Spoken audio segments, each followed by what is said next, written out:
The following program, Rock of Rages, will present viewpoints, not necessarily those of Fresh Air Incorporated and its board of directors, but is solely the responsibility of me, John Copeland, and the Rock of Rages program, and I suppose these guys, since they're here, if they want to take responsibility. Anyway,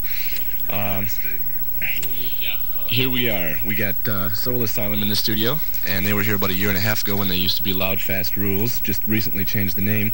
Why don't you guys go around, introduce yourself, say what you do in the band, and anything else happens to be on your mind you wanna subject us to right now. What should we start with? I'm pissed. Okay, Dave, start. This is Dan Murphy on my right. Hi. This is Pat Morley on my left. Hi. And on the far left, that's Carl Mueller. Hello. And you get to speak up into the mic, too. So, let's, I don't know, let's just start with some of the, Stuff. Some of the stuff. Some of the, well, let's start by just asking you some of the boring questions everyone asks every band. Just so for people who have never heard of you and stuff, we get the power increase now. There's people listening way out in all the suburbs and stuff, might never have heard of Soul Asylum or Loud Fast Rules. Let's see, how long have you guys been together, gigging around town? And 2.5 years? Yeah, about 2.5 years. And, like, how have things been for you in that time? Have you, Well, we're obviously rich and famous. So, I don't know. How have they been? Well, I don't know. Let's go to something like, well, okay, when you guys started out and decided that... What's so funny? Are these funny questions or what?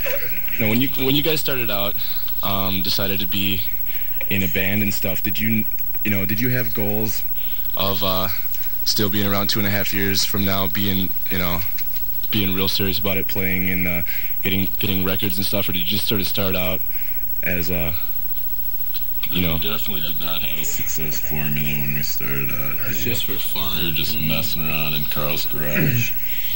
Carl did not play either. He learned after we started the band. Yeah. Learned. I'm learning. He learned when we started the band.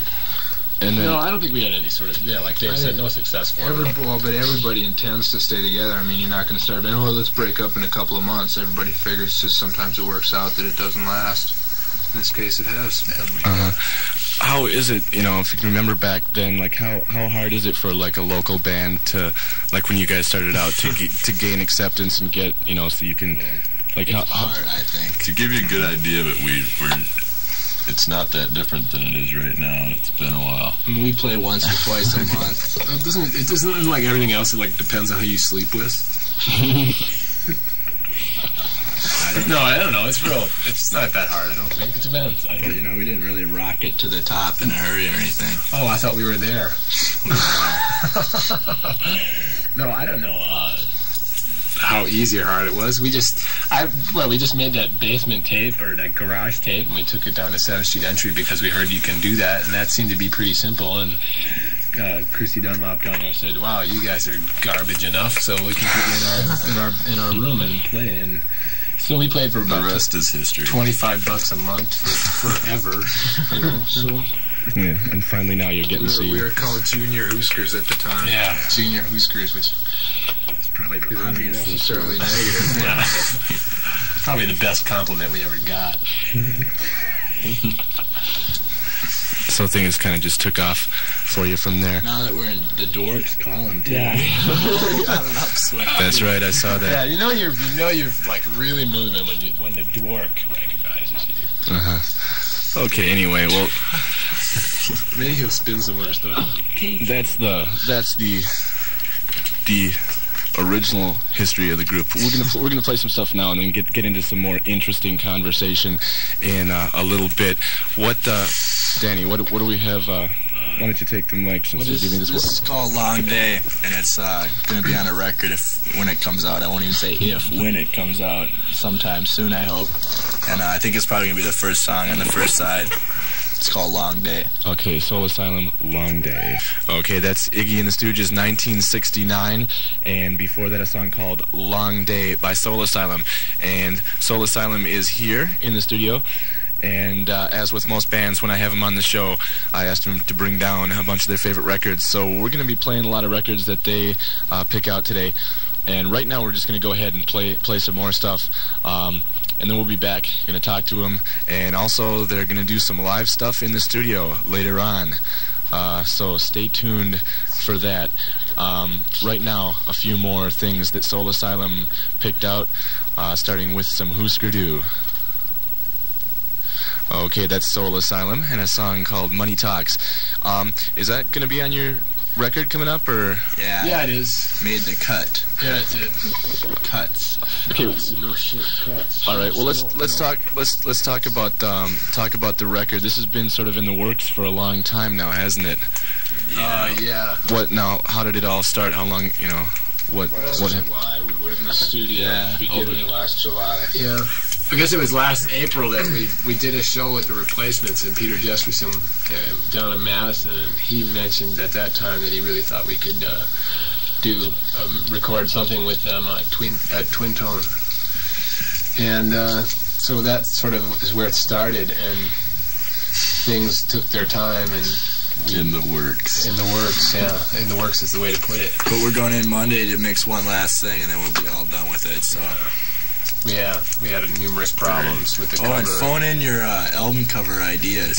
Yeah, we need some album covers. We have the back, though. You still haven't figured out the album cover. I thought you figured that out a long time ago. Well, so did we, but it didn't work out. Yeah. Not the most organized bunch of guys. Okay. I gotta ask you, like especially Carl, when you talk so far away from the mic, it's hard to hear you. So boom it out. So speak up. Step right up. Oh, there's the phone. Anyway, no, we don't want to do that, do we? Well, I just answered for myself. You guys can. Daniel answered that. Daniel answered. So anyway. Okay, so I don't know. No, that was in, and then I remember this demo tape that I've been playing for a long time was your original demo for the. We made a demo a long time ago. You can get that one, Carl. We get two phone conversations. We made a demo a long time ago. At a smaller 8-track studio. And that's what we gave to Jesperson, and eventually, and Aerosmith. Anyway, and this is Joe White, huh? So that's when it really got rolling. He liked it, and I don't know. We play. You know, he's seen us play a lot. Somehow we managed to get a lot of shows with their Replacements all over, which is, I don't know if that's a stroke of luck or a stroke of bad luck. Anyway, so that's sort of how it all began. Wow, what were those all about? Any interesting phone comments? I guess the idea for the album cover is to get like a big machine that's made out of rock. And what's it doing? It's cranking out rock. Oh. So the album would be called Rock Machine. Oh, thanks, Joe. You haven't gotten a title for the album yet either? Coyote Love. Yeah, Coyote Love is one. We don't know. It might not even be titled. Yeah. Bigfoot Annual Mamas. Might just be called Soul Asylum? Yeah, self-titled things. Okay, and then now Bob Mold of the Huskers produced the album, right? Right. Yeah, he helped us out. Quite a guy. He is. He's one heck of a guy. You should go see that band if you get a chance. Go see Husker Du. Heck, drive down to Chicago and go see Husker Du. Okay, and now I remember, I kept asking you guys when this album was going to come out, and it was September and October and December. Albums. Careful planning. Albums always seem to do this, but why do they do that? I mean, what have been all the problems in getting this out? It keeps being, delayed. You name it. No, mix problems and mix problems. People like working on song selection, the album cover, drinking problems, artwork, drinking problems. You name it. Just about everything. You name it. Okay. The economy. General procrastination. Anything. Well, now, where did you record this at? Blackberry Way. Recorded it with Steve Felstad as the engineer. I think just about every local scene band does that. He seems to be doing it. Yeah, he seems to be a big guy in the engineering department. And how long did you take to record all this stuff? Only about a week. Yeah, I think so. In and out. Yeah, just in and out. And then you've been mixing it down and stuff like that? Yeah, we had to redo a song, I guess it was last week, something like that. That's what we're mixing. It was out of tune and everything. So How many songs did you record for possible inclusion? 20? We started out, we were 18, we recorded 18, then we cut 6, or no, we recorded 18, we cut 5, and then we just recently cut another 4. 8 or 9 total So that'll be on it. Yeah, 9. Okay, It'd be like a long EP or a short LP. Yeah, I heard originally it was always sort of planned for an album, and then I heard that now they don't want to put it out as an album, and they'd rather have you do an EP. Mm-hmm. Is that like what do you think's going to happen? It'll be an EP, but I mean, what does that mean? It'll be a 33 EP. Like I said, it'll be a short LP. It'll be 24 minutes of music. Okay, so that's good. Package. Yeah. And when's the release date? The new tentative release date? 1st of April? I think that's it. 1986. No, 1984. Yeah. 1st of April. I think what they're planning on doing is corresponding with the next Replacements record. Yeah, because they do that. Their release. Okay. So, April maybe. Maybe. Who knows? Yeah. Okay, well... We're trying to get some road. Well, let's go back and play some more music. Yeah, let's. Yeah, we'll do that. Now that we got that taken care of, just look for the new... Kick out the jams! Anyway, Soul Asylum album coming out sometime. Look for it, and we'll be maybe in some more stuff. I don't know. I have to see what these guys want to do. And like I said, they're also going to be doing live stuff in the studio in a little bit. What was that? Maybe, can I get you to do it after the next set of music? You want to do something live? Oppose. Gotta tune the guitars. Gotta tune the guitars. All right, we're going to play some more. How many pledges come in? Yeah, you send some money, we'll do some stuff. We're not in a pledge drive now, but if you want to pledge, that's okay.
with flowers by the hill. Singing with flowers at my wedding. And I won't forget to put roses on you. I won't put them on your. I won't, no, won't put them on your. You're great. You're great.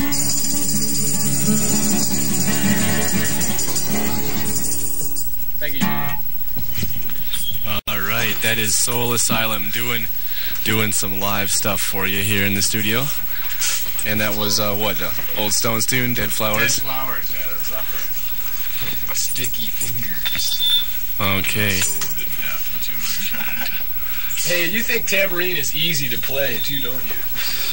All right. Depends on how smart you are. Hey, well, I'm from Canada, and I need different colors on my dollar bills to tell which is which.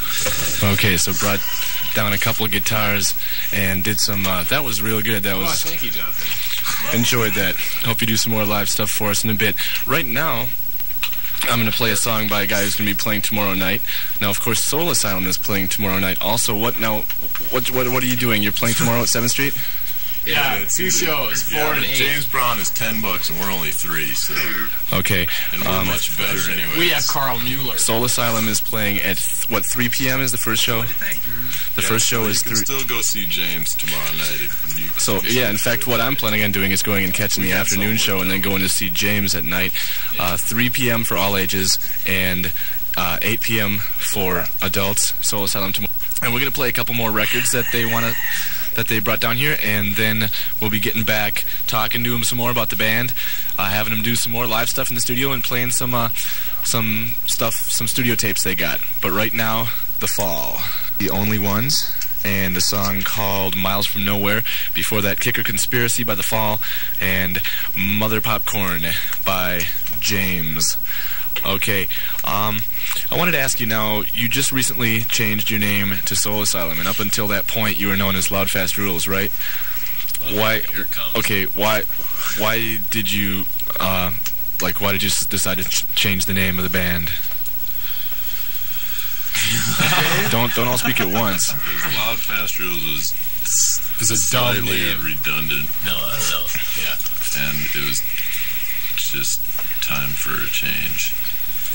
It wasn't accurate enough. Yeah, Is that right? I have a feeling that it's sort of, people who'd never heard the band could sort of stereotyped you as being real hardcore. We don't need to be, we don't need to be stereotyped because that's already going to be a problem. We're not an Because HC it's any band. I mean, people would say we are, but I don't think we're an a hardcore band or a punk rock band or a new wave band. Okay, but what about the name Soul Asylum? I mean, don't you think that might sort of stereotype you to some people who had not heard of you before? To think that you were like a soul band or a funk band or something. It's possible. I don't know. But it's better than having I everybody that asked doesn't Paul like and he said hardcore. it wouldn't. Yeah, Paul Stark, Yeah, he said it the wouldn't. local So god, the man who knows about all He these knows things. everything. How'd you come up with the name Soul Asylum? What does that have any kind of meaning or anything? Woke up at 3 in the morning and just went, oh. Soul Asylum. Desire. Yeah, I don't know. It was an age-old problem. We just got hasty with it and said, well, this is ridiculous. It sounds kind of like the word soullessism, which I'm not going to tell you what it... Nothing to do with the choice. Doesn't it? I thought it did. But what do I know? Get it together. Play a record, John. Hold on. Okay. Wait, I want to say hello to some friends of mine downtown. Go ahead. Hello, Dan. And all my friends at the kitchen at work. You guys sure know how to cook. Oh yeah, while we're there, some of us work at Kikagawa Restaurant located in Pillsbury. Okay, that's second floor skyway Play a record, level. John. That's advertisement. I can't do that. Okay, I'll play a record in a minute. I just wanted to ask you were talking about earlier, Loud Fast Rules stereotyped you as hardcore, and you're not really a hardcore band, or I mean, Well, do you have a? Well, I mean, some of your stuff could be considered that, but do you have a hard time finding a real, core audience since you're not really hardcore and you're not? Nope. Yes and no. No. No, maybe. Well, see, you got to build your own audience Like, instead of catering to a silly crowd of people, because we're not going to do that. So we're hoping that, you know, people come to listen to us. People aren't going to like go down and to listen to this or that, or because we're right. Going to hear. Yeah, they just come to see we the would like band. we would like to think that somebody would say, "Well, let's go see Soul Asylum because they're Soul Asylum, not Right. because they're hardcore, because they're rock." Yeah, exactly. Yeah, rock. there just that's is. why. They're a band that I mean, we that's like why, to see. you know, I think that's why, you know, I think some local bands have succeeded in doing that. Like, you don't go see Man-Sized Action because you want to go see a band that does this or sounds like that. You go see them because they sound like Man-Sized Action, or Rifle Sport, too. Right. Which are very good local bands and are friends of ours. Right, Man-Sized Action is opening for you tomorrow, right? Oh, yeah, they're playing tomorrow night, too. Okay, so you can see Man-Sized So Action come early. and Soul Asylum. Don't hit Double me. whammy.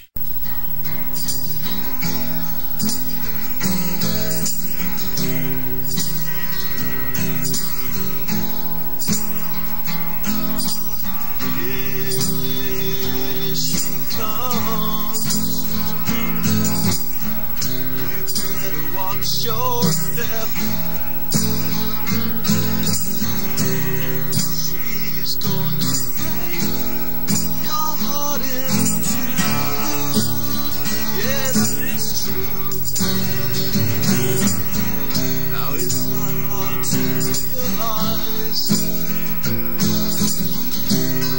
Her false-colored eyes. She's going to play you for the fool. Yes, it's true, 'cause everybody knows that they tell the things she doesn't see. She's just a little tease. Just hear the way she talks, and see the way she walks. She's got you written in her book. Number 47, take a look. She'll build you up just to drag you down. Oh, what a clown. Now even when you see her on the street, oh, you know you're already beat. She's going to smile just to make you proud. Oh, everybody knows she's a things she doesn't see. She's a she's just a little tease. Just hear the way she Very nice, Dan. hear the way she talks. Oh, 'cause everybody knows things she doesn't see. She's just a little tease.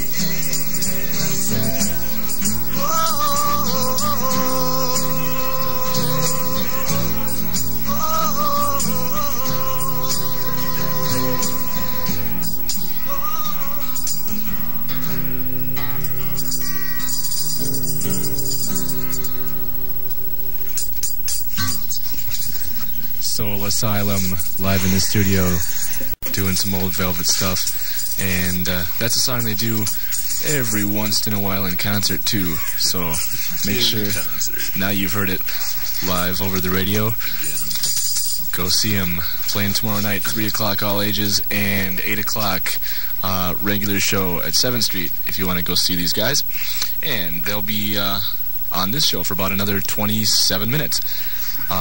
So we'll be back to talk to him in a bit. Here's some Captain Beefheart for you. Okay, that's Captain Beefheart and his magic band with a song called Brick Bats. And we got Soul Asylum here. Let's see, you guys mostly have played in town, but you have in the past been known to go on some little mini tours and stuff. You want to talk about how that's gone? Well, see, most recently I know you were in Winnipeg. Well, who like, what was the deal on that? We went up with Report. Whoa. Played, Great bunch of guys. yeah. It was pretty fun. That one calls your friend. Terrible driving, like in the middle of a blizzard. Once we got up there, it was fun. We played 2 nights at this little, what was it called? Wellingtons. Yeah, the Wellingtons. Wellingtons, yeah, in the basement of There's this. some zany dudes out there. Canada's a good zany. place. Everybody should go visit. You should go there. It's hot. It's real hot. I mean, it's real cold, but it's real hot. Okay. And then in the past, you've toured with, or Ghana and played with, out of town with, let's see, the Huskers a little while ago. How did that go? That was Great fun. bunch of guys. Great bunch of guys. And where'd you go play with them? Chicago and Madison. And Oshkosh. Yeah. Oshkosh, Wisconsin. Oshkosh rock solid. Pretty fun. Played at a punk rock fest. Yeah, it's pretty big thon, a punkathon or whatever. Is that what it was? How was that? They got some good That was bands really over there? fun. A lot of young Very bands. zany. Deadly Right. The Green oldest Day. member of 8 Deadly years Right old. was 9, I think. He was great, too. Yeah, it was Okay. pretty much, dye your hair purple and come down for the show. And in the Chicago show, we played with Articles of Faith and Husker Du. That was fun. That was Great bunch of guys. Great bunch of guys. Damn glad to meet them. And do you have any Damn the Americans. do you have any other things coming up in the future soon, or? God, we hope so. Japan. Yeah. I talked to Pete Conway, who's in Riflesport, a while ago. But they might be going down to Chicago. We might go with them, but that's nothing. That hasn't been set up yet. Do you have any plans in the future, like after your record comes out and maybe gets around and really, gets you guys more noticed and stuff? Are you planning on like going on any sort of a major tour across the country thing? It'd be like, yeah. It's gonna be one of those inspired type of leaves. We're all just gonna throw all our shit in the truck and leave stuff. Yeah. Stuff. Watch out! I told you about that. Roll our poop in a van and go. I don't know. This is a band from Winnipeg called Personality Crisis. Yeah, this is a good Zany bunch of guys. Really Zany nice bunch guys. of guys. Pleasing band. Real beauty of a band. Eh? It's no hag. No hag. Okay, that's Soul Asylum and a song called "Walkin'." Is that song going to be on your record, or? Yeah. It will be. Okay. Knock it off. Touch my guitar. What do we want? Okay, how about now see, you guys are playing 2 shows tomorrow, the all ages and the adult. In the past, have you found any big difference between like the way the audience reacts, like the kids and the adults? Is there any big? I think the adults go there to get drunk. And the kids don't have that choice, so they probably like to. Do you have any? They're funner, I think we've had better responses from the young audience. In Chicago, for sure. There was like 15 paid for the adult show. Like 134. 134. Or something. 134 paid for the No ID show in Chicago. Yeah. The problem is that there's so few shows Some guy off the for the stage. kids. They don't have the opportunity to see it like the older people But do. they like It is a problem, though. I think it's really sad that, that we have to be restricted as far as who we can play to. I mean, Do you think there's? Do you think? because, it's just like all these lethargic old people going, I know we got a No ID Third show. I band mean, that's that a week, start. and they're just not into it anymore. Yeah, and you played the No ID show at the whole coffee house. Do you think people are realizing there's a problem there now and trying to put on a lot more of them? Yeah, there's it's a lot nice of. to see. It's nice. Yeah, there's It's like, a lot more. 7th Street wouldn't even acknowledge that kids existed, for years. And Yeah. when Goofy's had all those shows, and finally they just said, okay, well, we'll do it on Yeah, Sundays. they I think realize there's a market. it's gone over, I think. It's not, because it's not that new of an idea, actually. They were doing it a long time ago, 15 years ago, 20 years ago. People were telling, I wasn't around, but they were people I know who were telling me about, people down at the Avenue were telling me about how they used to go to, they were all kinds of non-alcoholic clubs they used to go to when they were in high school. Not to mention Disco Sundays at First Avenue. Yeah, right on, at Uncle Sam's. That was a hot night. Saw you down there, huh, Jonathan? What was that? Disco Sunday. On a Disco Sunday? The mud slinging. I think I checked it out once, actually. I used to go down there a lot, I admit They it. still know you down there. That's right. They go, what up, John Travolta Copeland? Okay, so anyway, you know, all the kids, if you're under 19, you can see this band tomorrow at 3. And if you're over 19 and you want to get drunk, you can see him later. But of course, James Brown is playing later too. So go see the early show and then go see James. Hey, wait a minute. There goes our He'll audience. be back. James will be back. We might not be. We might just rocket off to stardom tomorrow. You don't even know, do you? Anyway, make up your own mind. But see these guys sometime. Anyway, do you want to play something now or do you want to wait? Let's wait. Well, wait. We'll just We have a record. spin a disc up here. Okay.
Perfect. Okay, Soul Asylum. And what song was that? Who originally did that tune? Bad Finger. That was the Badfinger tune.